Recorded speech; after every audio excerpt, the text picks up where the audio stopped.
Friends, read test series level 2 में आपका स्वागत है। पिछले वीडियो की आंसर की तैयार है, देख सकते हैं आप।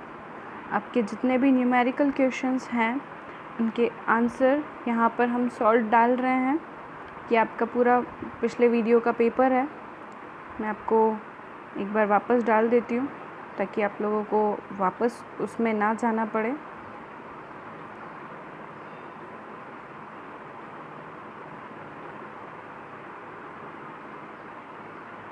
ये हर क्वेश्चन, हर न्यूमरल के सॉल्यूशन हैं। पहले 1 से लेकर 6 तक के ये सॉल्यूशन, और उसके बाद आगे न्यूमरल 21, 22, 23 से लेकर 27 तक आपके ये सॉल्यूशंस हैं। 30 तक सॉल्यूशंस हैं। अब हम बात करते हैं शिक्षण विधियों की। 7वां प्रश्न ये हमारा, योजना एक उद्देश्यपूर्ण क्रिया है जिसे मन लगाकर सामाजिक वातावरण में पूरा किया जाता है। गणित शिक्षण की योजना विधि की उक्त परिभाषा किसने दी है? जैसा कि हमने ट्रिक से भी याद कर रखा है कि योजना उद्देश्यपूर्ण तरीके से सामाजिक वातावरण में बनाना बहुत कठिन है, और कठिन से ही हम क्या याद रखते हैं? किलपैट्रिक। तो इसका सही आंसर है किलपैट्रिक। अगला क्वेश्चन, गणित शिक्षण में शिक्षक को निम्नलिखित बातों पर ध्यान नहीं देना चाहिए। यहाँ आप लोगों को नहीं पर अंडरलाइन कर देना चाहिए। नहीं को ध्यान में रखते हुए आप आगे चारों ऑप्शन पढ़ेंगे। पहला, व्यवहारिक जीवन से विषय का संबंध हो, ये बिल्कुल सही है, तो नहीं में ये आता ही नहीं है। दूसरा, मानसिक शक्तियों का विकास हो, ये भी सही है। गणित के शिक्षण में मानसिक शक्तियों का विकास होता है, तो ये भी गलत नहीं हो सकता।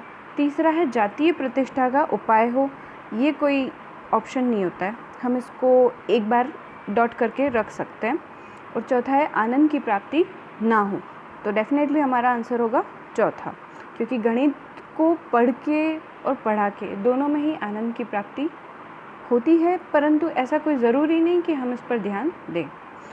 अगला क्वेश्चन, गणित के अध्ययन में एक बच्चे में निम्न में से किस गुण का विकास होता है? पहला, आत्मविश्वास। दूसरा, आत्मनिर्भरता। तीसरा, तार्किक सोच। और चौथा, ये सभी। तो जैसा कि हम जानते हैं, गणित के अध्ययन से आत्मविश्वास भी आता है, किसी भी प्रश्न को हल करने की स्वयं आत्मनिर्भरता आती है, और हल करने के तरीके से उसे तार्किक सोच मिलती है। तो इसका आंसर होगा डी, ये सभी।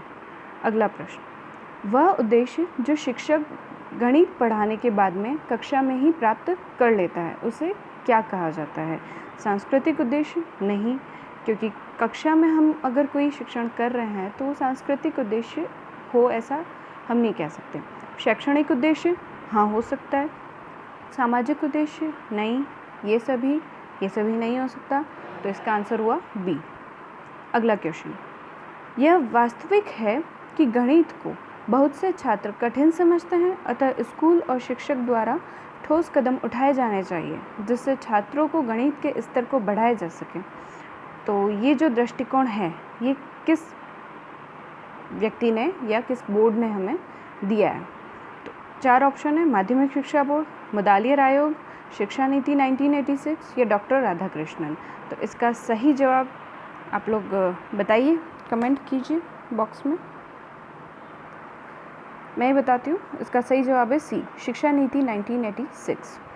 एनसीएफ 2005 के अनुसार गणित शिक्षण होना चाहिए बाल केंद्रित, शिक्षक केंद्रित, पाठ्य पुस्तक केंद्रित या ये सभी। देखिए, बाल केंद्रित, इस पे आप मार्क कीजिए। शिक्षक केंद्रित नहीं, शिक्षक केंद्रित जो शिक्षण था वो हमारी पुरानी शिक्षण पद्धति के अनुसार होता था। और पाठ्य पुस्तक आधारित, ये भी नहीं, तो अतः हमारा आंसर होगा ए, बाल केंद्रित।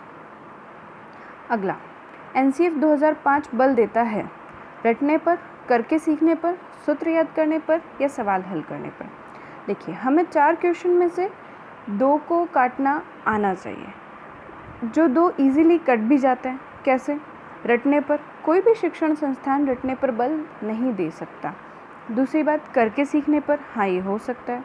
तीसरी बात, सूत्र याद करने पर, ये थोड़ा कम लग रहा है। और चौथी बात, सवाल हल करने पर, ये भी हो सकता है। तो पहला तो बिल्कुल भी नहीं होगा, जैसा कि हम इजीली लगा सकते हैं। तीसरा और चौथा जो है वो दूसरे के अकॉर्डिंग है, करके सीखने पर। ठीक है, तो इसका आंसर होगा बी। अगला क्वेश्चन, गणित शिक्षण का मुख्य उद्देश्य है सवाल हल करने की क्षमता का विकास करना, सूत्र याद करने की क्षमता का विकास करना, तार्किक ढंग से सोचने की क्षमता का विकास करना और समस्याओं के हल की क्षमता का विकास करना। अब इसमें से जो बिल्कुल नहीं लगता वो आपको काटना आना चाहिए। सबसे पहले सवाल हल करने की क्षमता, क्या पूरे गणित विषय का एक ही उद्देश्य रह गया है? नहीं, ये थोड़ा सा कम लगता है। दूसरा, सूत्र याद करने की क्षमता, ये भी कम लग रहा है, आप इसको भी काट सकते हैं। तीसरा, तार्किक ढंग से सोचने की क्षमता, हाँ इस पे आप एक बार डॉट मार्क कर सकते हैं। चौथा, समस्याओं के हल करने की क्षमता का विकास करना। अब इन दोनों में से कौन सा जो उत्तर है जो अपने आप में दूसरे को भी समाता है, आप उसको ढूंढिए। बिल्कुल इसका आंसर होगा सी, तार्किक ढंग से सोचने की क्षमता का विकास करना, क्योंकि आप तार्किक ढंग से सोचेंगे तो समस्याओं का हल अपने आप हो जाएगा। अगला क्वेश्चन, सामान्यतः गणित सीखना कठिन है क्योंकि पहला, इसकी प्रकृति मूलतः अमूर्त है। दूसरा, बच्चे इसे पढ़ना नहीं चाहते, शिक्षण पद्धति त्रुटिपूर्ण है, गणित के अच्छे अध्यापक उपलब्ध नहीं हैं। तो सामान्यतः गणित सीखना कठिन क्यों है, देखिएगा। पहले को हम डॉट लगा के छोड़ सकते हैं। दूसरा, बच्चे इसे पढ़ना नहीं चाहते, ये तो कोई कारण नहीं हुआ। शिक्षण पद्धति त्रुटिपूर्ण है, ये भी नहीं कह सकते, क्योंकि हमारे यहाँ काफ़ी अच्छे गणितज्ञ और विद्वान बैठते हैं हमारा पूरा शिक्षण निर्धारित करने के लिए।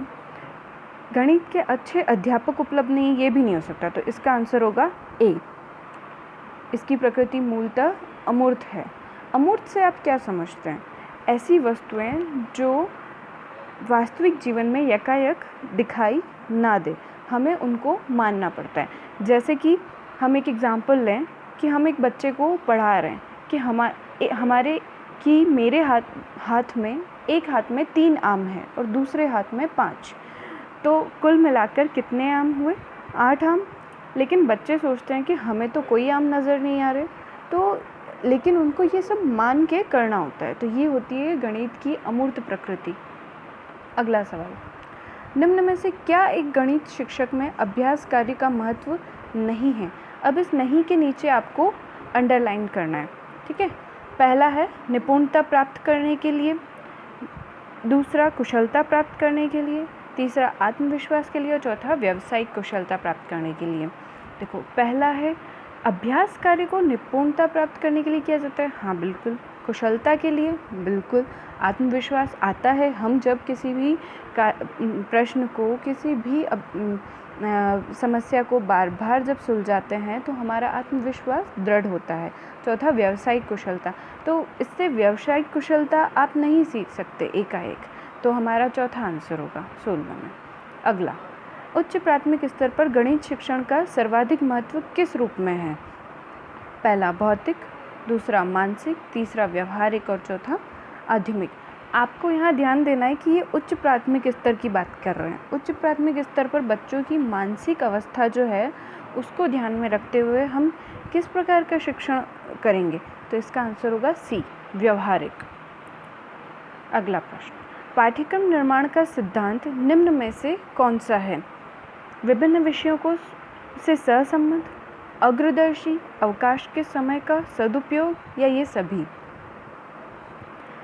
तो देखिए, पहला क्या कहता है? विभिन्न विषयों से सहसंबंध। बिल्कुल, हमारे पाठ्यक्रम को विभिन्न विषयों से जोड़ते हुए ध्यान में रखकर बनाया जाता है।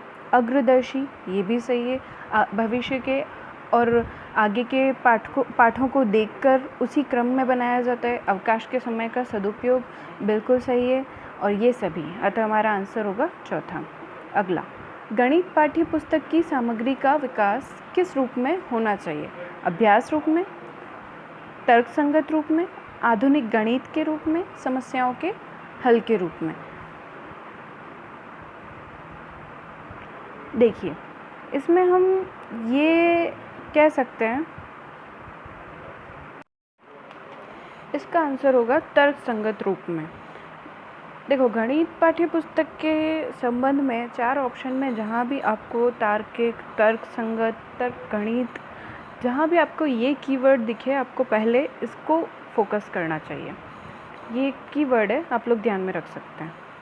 अगला सवाल, गणित की अच्छी पाठ्य पुस्तक के चयन के समय हमें किस बात का ध्यान रखना चाहिए?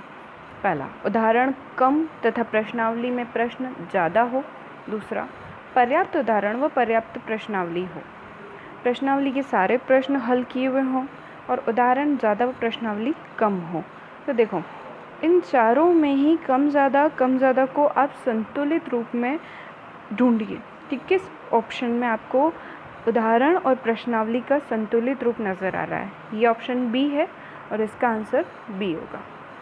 ठीक है, इस तरीके से हमारे जितने भी शिक्षण विधियों के प्रश्न थे वो सब हो चुके हैं और ये आपके आंसर की एक साथ फाइनल में देख सकते हैं। आपके 1 से 30 तक के सारे आंसर हैं।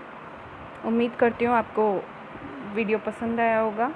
अब अगले वीडियो में हम इसके बाद के 30 प्रश्न लेके आएंगे। 5 खंडों में एक खंड हमारा हो चुका है गणित। अब इसके बाद बचे हुए 4 विषयों में से होगा। पसंद आए तो ज़रूर लाइक कीजिए, सब्सक्राइब कीजिए। धन्यवाद।